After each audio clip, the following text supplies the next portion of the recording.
Bien, ici je vais annuler le fractionnement de la fenêtre. Menu fenêtre disposition, annuler le fractionnement de la fenêtre. Voilà. Et je vais faire apparaître la palette des calques. La palette des calques. Donc menu fenêtre calque. Actuellement, il y a un seul calque. Et on va aller coller dans le gabarit, ici, un signe de numérotation. Donc vous allez dans la palette page, double-cliquez sur A gabarit,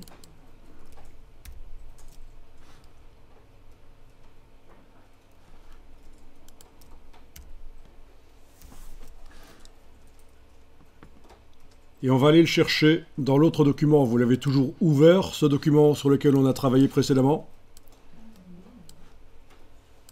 Sinon, vous faites fichier, ouvrir une composition récente et vous allez le trouver. Il s'appelait comme ça. Moi j'ai toujours deux gabarits. Si tu as toujours ici la double page, tu les actives toutes les deux avec la touche Shift. Et puis, dans le menu de la palette page, option de gabarit pour A gabarit. Et en bas, ce qu'on avait fait tout à l'heure, c'était inscrire 1 au lieu de 2. Voilà.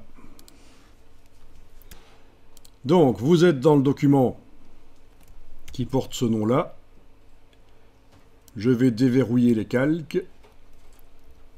Et je vais aller dans le gabarit A qui contient la numérotation.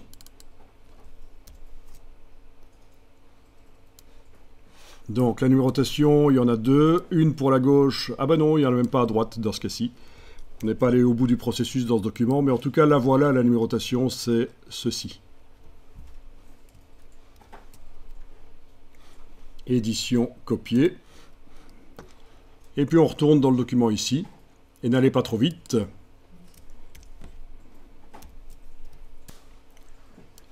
Dans le menu de la palette des calques,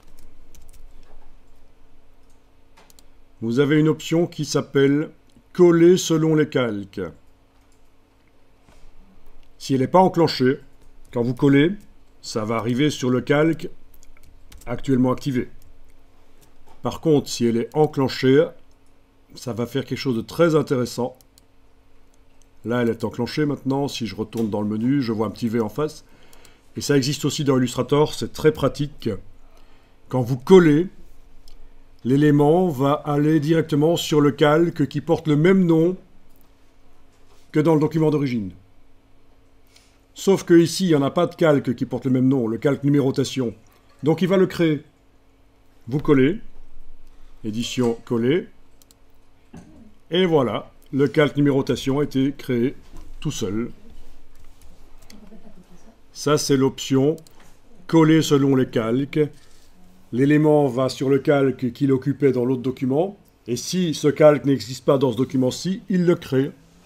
C'est intéressant aussi de connaître cette astuce parce que parfois, quand vous collez, vous allez vous demander, mais pourquoi quand je colle, il y a des calques qui se créent?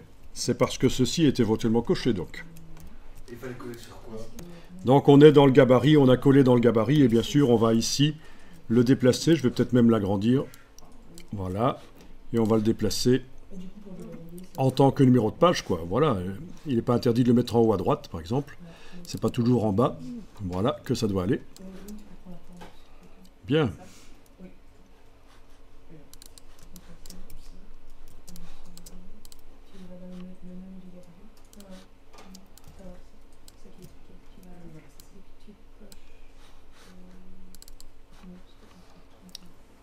Bon.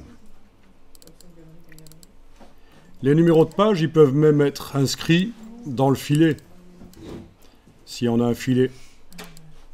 Mais bon. Vous voyez, ça fonctionne en tout cas. Ce qu'il fallait comprendre, c'était surtout ceci. Pourquoi, quand je colle, j'ai parfois des calques qui apparaissent tout seuls. C'est super intéressant et ça existe aussi dans Illustrator. Coller selon les calques. Dans Illustrator, ça peut peut-être porter un nom un peu différent. Pourquoi faire simple quand on peut faire compliqué? Voilà.